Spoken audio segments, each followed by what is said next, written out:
What's up, everybody? Welcome to episode 7 of the motherfucking Funkentelechy podcast. Back up in your colon hole for the 2-0 plus 3 nickels.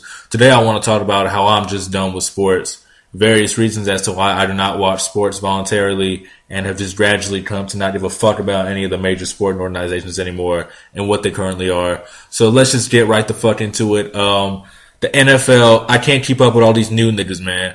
I don't know who's good and who's bad and this and that. I told myself when Ray Lewis retired, I would stop fucking with football like that because he was the last OG nigga in the league, in my opinion.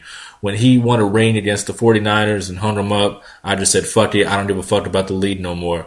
I'm going to still put on for the Steelers. That's my team, ride or die, you know what I'm saying? I'm going to let the Big Ben putting in work, but I'm not really going to stay up to code with all the rosters and shit. So I don't know who's the baddest motherfuckers coming out of college or who's having a breakout season or anything like that. I didn't even watch the Super Bowl this year. I can't stand the Patriots and Richard Sherman old shit talking ass. Which brings me to my next topic. The Patriots, Deflategate, Spygate, the Tuck Rule, the 9/11 conspiracy theory and all that bullshit. This fucking team ain't shit, man. The fucking NFL higher-ups, Commissioner Roger Goodell, all them motherfuckers just be licking Tom Brady's nutsack till it's all pruny and shit. Like, okay, I don't mean to rub anybody the wrong way, but to expand on the 9/11 conspiracy I mentioned here, you know, it was at a very tragic and sensitive time in American history where, you know, a lot of loved ones were lost. U.S. patriotism was at an all-time high. And everybody was concerned for the greater good of the country because of the terrorist threat. And the NFL decided to cash in on that, and they built the New England Patriots as a superpower just in time for Super Bowl 36. Like, what are the fucking odds that a team called the Patriots, who wasn't shit before the year 2001, became a dynasty just coinciding with the terrorist attacks?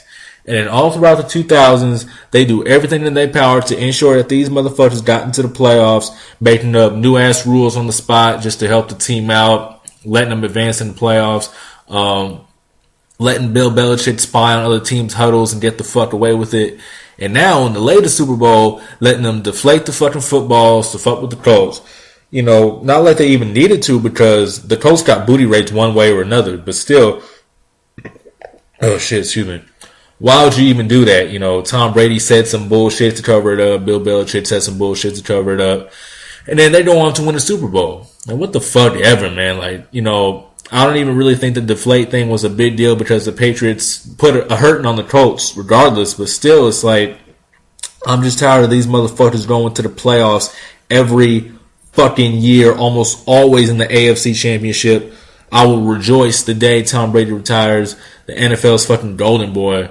Or fuck it, the day Bill Belichick retires because he took the Patriots to 11-5 with Matt fucking Castle at quarterback up in 2008. And he hadn't started a fucking football game since high school. Shit, man. Fuck. Alright, on to the NBA. I missed the past couple NBA drafts and I'm not really up on the NBA rosters anymore. Up until 2013, I used to follow all the players and stats and rosters just to a T, man. I knew every player's strengths and weaknesses, even the bench players on every team. But I just got out of it after being disappointed that the Spurs didn't win the title in 2013. I wanted Tracy McGrady to get a ring. You know, he was just sitting on the bench, but it didn't happen, you know. But I hope he does make it into the Hall of Fame, even though he didn't get his ring. I remember when him and Kobe used to go at it like a motherfucker. Anyway, yeah, I was watching was it game 6? I think it was game 6 of the finals over at my grandmother's house in Las Vegas.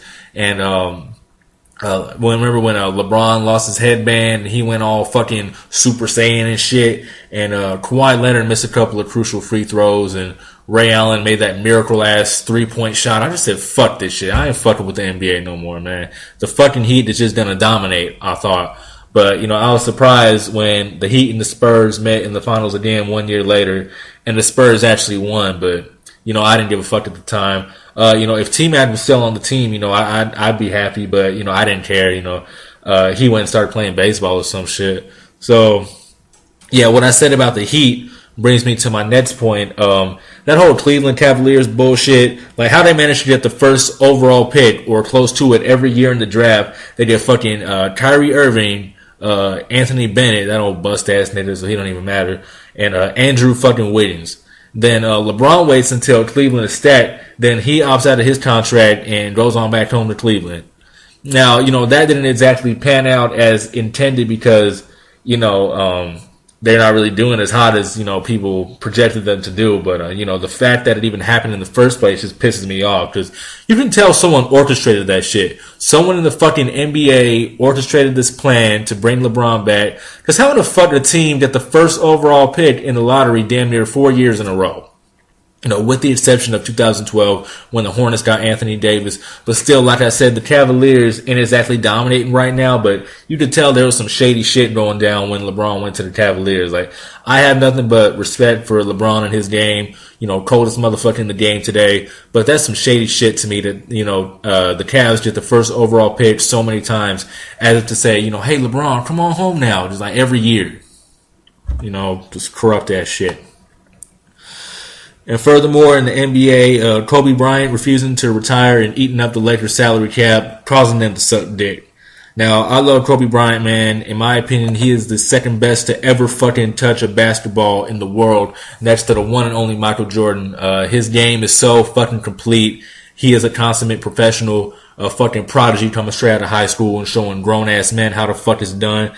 But he just needs to accept that he has done everything there is to do in this league. He got 5 rings. He's like a 20-time All-Star. He just passed Jordan for third all-time points scored in the history of the NBA. He just needs to go sit down somewhere. You can tell that, like, he's going to be one of those motherfuckers that just can't walk away on some Brett Favre type shit.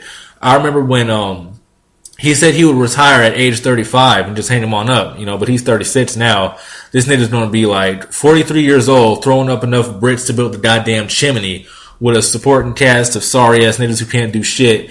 And he'll do this for the first 6 games of the season until he gets hurt and he'll sit on the bench making like $50 million a year. I don't want it to happen. I know Kobe doesn't want it to happen, but it will, Like, as a diehard motherfucking Laker fan, I think that Kobe needs to hang him up, walk up in the Hall of Fame, and let some new, fresh, young talent take over the Lakers, But I know that his pride won't let that happen. His passion for the game won't let that happen. And I hate to think, Kobe's going to go out like that. I'm sick of seeing him get hurt, and I'm tired of the Lakers sucking ass. They had their worst record ever last year. Like, literally, the whole team was injured at one point. They ain't even have 5 players to put in the fucking court at one point. Just bad fucking luck, man. I'll put on for the Lakers till I die, just like with the Steelers. But if they ever want to be something and dominate the West again, Kobe needs to hang them up. Now on to college sports. College football is the same old bullshit every goddamn year. The same teams are good every year. Top 25 don't never change. It's the same blue chip prospects going to the same damn schools. Nothing exciting. It don't even seem human anymore. Like, it's just factory shit. Like, they just ship out and ration players to perform at the same level every fucking year. The same teams get blown out. The same games are close. It's just a different name on the back of the fucking jersey. Oh, and the new playoff system don't change anything. Fucking Ohio State won the championship this year. Who gives a fuck? They probably don't win it again next year. And if it's not them, it'll be Alabama, Florida State, SC, Texas, somebody that's already won it like 500 goddamn times. Who gives a shit, man? UCLA used to be my favorite team back when fucking punk ass Rick Neuheisel was coaching. Them niggas were a fucking embarrassment, man. USC used to spank that ass every year on UCLA, man. So tell me why the minute I go to a different UC, I went to UCI my freshman year, they decided to start winning with Brett Hundley playing quarterback. It's like, my nigga, where were you back in 09, 010, 011 when I actually used to fuck with the team? It's like, come on, pimp. What this bitch want? Hold on. Fuck.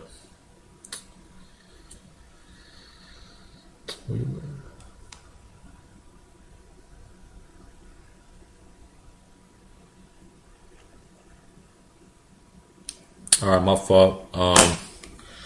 Alright, on to college basketball. That's also the same bullshit.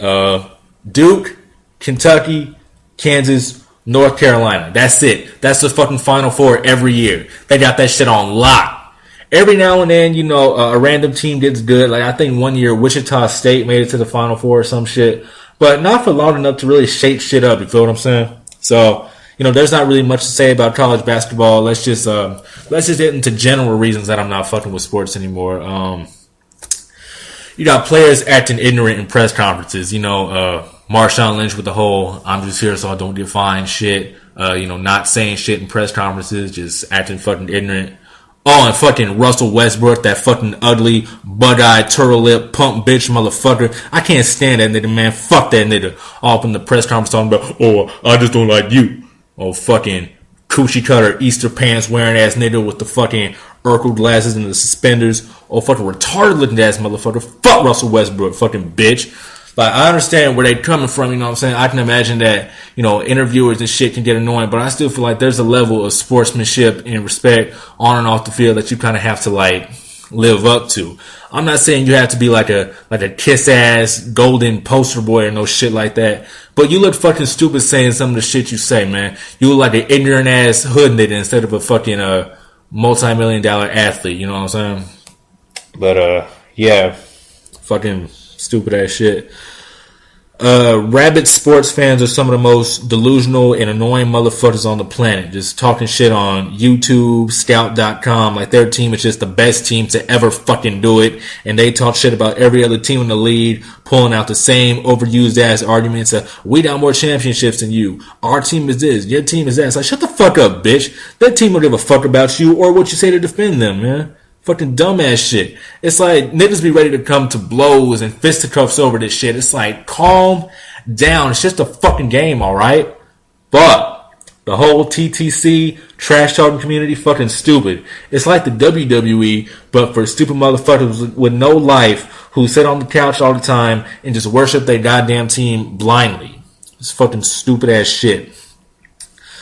My family was never really big on sports. I was the only person in my house who was really into it. A few of my friends were into it and we talked about it. I remember back in high school, senior year, me and a couple of my homies would just talk basketball and AP Dub all day, crack jokes, just funny ass shit. But yeah, my family wasn't really into it, so I was the only one, that really watched games and stuff. My mom with her flip-flopping ass, she supports the Steelers up until they fuck up in the playoffs. Then 9 times out of 10, she ends up supporting the Patriots. And I keep trying to tell her the Patriots are some cheating ass motherfuckers, but she don't care. She still like their ass. But it's cool, that's just her. My dad supported the Steelers as well, but, he was from New York, so he fucked with the New York Giants. So it'll be like my mom against my dad when the Patriots played the Giants in the Super Bowl. And both times the Giants whooped that ass. My aunt is a diehard fucking Cowboys fan. I got cousins who are Raider fans and 49er fans, going back to when it was still Steve Young and Jerry Rice and them. So it's just all over the place, I personally started fucking with the Steelers back in 2006 when I first got into football. Yeah, you can call me bandwagon bitch and this and that because I'm from California and not Pittsburgh. And I mean, look at Eat That Pussy 445 on YouTube. He's from California and he's a diehard fucking Eagles fan. My dude AJ next door is a diehard Saints fan. Where you from don't mean shit. Your team is your team. And alright, this is more of a personal thing. I don't like most athletes just as people. Like 90% of every athlete I personally known was an asshole or annoying. I mean, I've had good friends who were athletes and good people, well-meaning people. So they make up the other 10%.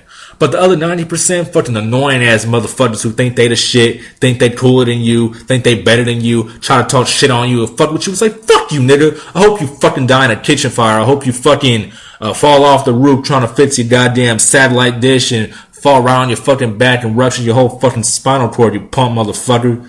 Like, rarely do I meet an athlete, high school, college, whatever, who doesn't have that fucking bitch ass mentality. I hate that shit, man.